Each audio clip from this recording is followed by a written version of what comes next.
एक कोर्ट के अंदर जज साहब बैठे हुए हैं। सामने एक मुजरिम कटघरे में खड़ा हुआ है। मुजरिम को देखकर जज साहब कहने लगते हैं कि तूने जो जुर्म किया है उसमें माफी की कोई गुंजाइश नहीं है। तुझे 20 साल की सजा सुनाई जाती है और साथ में ही 1 लाख रुपए का दंड भी लगाया जाता है। अगर तू 1 लाख रुपए भरने में असमर्थ रहा तो तेरी सजा 20 साल से बढ़ाकर 23 साल कर दी जाएगी। उसके बाद जज साहब अपनी कलम तोड़ देते हैं और वहीं पर इस सब से पीड़ित एक लड़की और एक माँ आपस में एक दूसरे को लिपट कर रोने लगती हैं। और जब आसपास के लोगों को पूरा मामला पता चलता है कि क्या था मामला, किस वजह से इसको इतनी बड़ी सजा मिली है, हर कोई व्यक्ति इस मामले को सुनकर दंग हो जाता है। दोस्तों, अगर आप भी पूरा मामला जानना चाहते हैं तो वीडियो के साथ अंत तक जरूर बने रहिए। नमस्कार, जय हिंद। आप देख रहे हैं एपीएच न्यूज राहुल रावत के साथ। तो दोस्तों, आज की जो हकीकत की घटना आपको बताने जा रहा हूं, ये हकीकत की घटना पंजाब के समाल खां की है।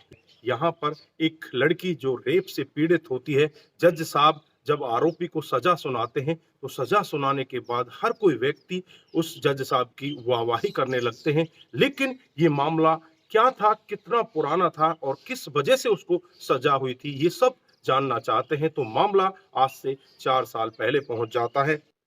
4 जुलाई 2019 को एक बेटी के पेट में बहुत ही तेजी के साथ दर्द होने लगता है और दर्द भी उसका इस तरह से असहनीय हो जाता है, वो अपनी माँ से लिपट कर रोने लगती है और कहने लगती है कि माँ, अब मेरा दर्द असहनीय हो चुका है, मैं इसको सह नहीं पा रही हूँ। अपनी बेटी को आसपास के जो लोकल डॉक्टर होते हैं उनको दिखाती है, उनसे दवाइयां दिलाती है, लेकिन बेटी का दर्द रुकने का नाम ही नहीं लेता। उसके बाद नजदीकी हॉस्पिटल में बेटी को लेकर जाया जाता है और वहां जाने के बाद डॉक्टर साहब जब इसका चेकअप करते हैं तो चेकअप में एक ऐसा खुलासा होता है जिसे डॉक्टर साहब बताते हुए भी डरते हैं और जो माता होती है अपनी बेटी के साथ में मार पिटाई करने लगती है।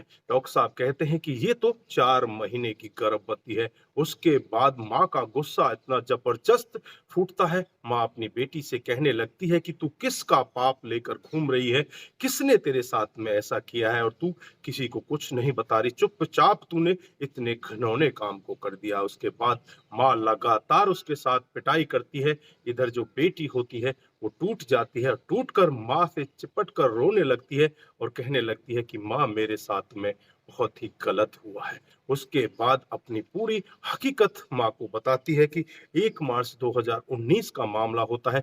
जब स्कूल की छुट्टी हो जाती है, एक लड़का उसके सामने आकर खड़ा हो जाता है। लड़का उससे कहने लगता है कि आज तुम्हें मेरे साथ में चलना होगा, मेरा जन्मदिन है। इस पर मैं उससे मना करती हूँ कि मैं तेरे साथ में नहीं चल सकती, मेरी माँ मेरा इंतजार कर रही होगी। लेकिन लड़का उसके साथ में जबरदस्ती करता है और उसे अपने साथ एक कमरे के अंदर ले जाता है। वहां जाकर पहले तो केक काटा जाता है, उसके बाद उस लड़के के मंसूबे कुछ और होते हैं। उस लड़की के साथ वो जबरदस्ती करने लगता है। लड़की भी अपना बचाव करना चाहती है लेकिन उसके मुंह को दबा लेता है और एक एक करके उसके सारे कपड़े तन से जुदा कर देता है और फिर कई घंटों तक उसके साथ रेप करता है, उसके साथ दरिंदगी करता है। और फिर जब वो लड़की को वापस कपड़े देता है, उससे कहता है कि अगर तूने इस सब के बारे में किसी को बताने की कोशिश की तो मैं तुझे जान से मार दूंगा और जो तेरा मैंने वीडियो बनाया है इसे सोशल मीडिया पर वायरल कर दूंगा। अगर तू किसी को नहीं बताएगी तो चुपचाप तेरे साथ में कुछ भी नहीं होगा, ये तेरा पहला और आखिरी दिन होगा। उसके बाद वो लड़की चुपचाप अपने बालों को ठीक कर कपड़े पहनकर अपने घर आ जाती है और किसी को डर की वजह से कुछ भी नहीं बताती। जब माँ पूरा मामला सुनती है तो माँ कुछ भी देरी किए बगैर नजदीकी पुलिस स्टेशन में पहुंच जाती है और उस लड़के के खिलाफ मामला दर्ज कर दिया जाता है। 2019 में ही इसकी चार्जशीट पेश कर दी जाती है और ये मामला कोर्ट के अंदर पहुंच जाता है। 2019 से 2020 चला जाता है, 2021 चला जाता है, सारे सबूत उस लड़के के खिलाफ होते हैं लेकिन उस पर फैसला ही नहीं हो पाता।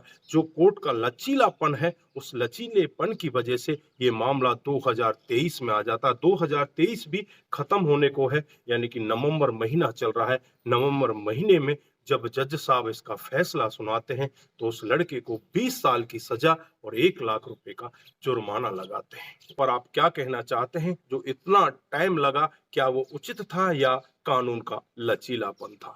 दोस्तों, अभी आगे ये भी पता नहीं है कि उसे आगे दूसरे कोर्ट में बेल भी मिल जाए या आगे उसका ये जो सजा है उसे बरकरार भी रखा जा सकता है। तो दोस्तों, ये तो भविष्य के गर्भ में छुपा हुआ है कि आगे होने वाला क्या है। लेकिन यहाँ पर कोर्ट का लचीलापन जरूर दिखाई दिया कि 4 साल, जब उसके खिलाफ पूरे सबूत हैं, सारा कुछ है, उसके बावजूद भी 4 साल उस लड़के को सजा सुनाने में लगा। इस घटनाक्रम को सुनाने का उद्देश्य सिर्फ आप लोगों को जागरूक करना है, आप लोगों को बताना है कि हमारे समाज में इस तरह की घटनाएं भी हो रही हैं।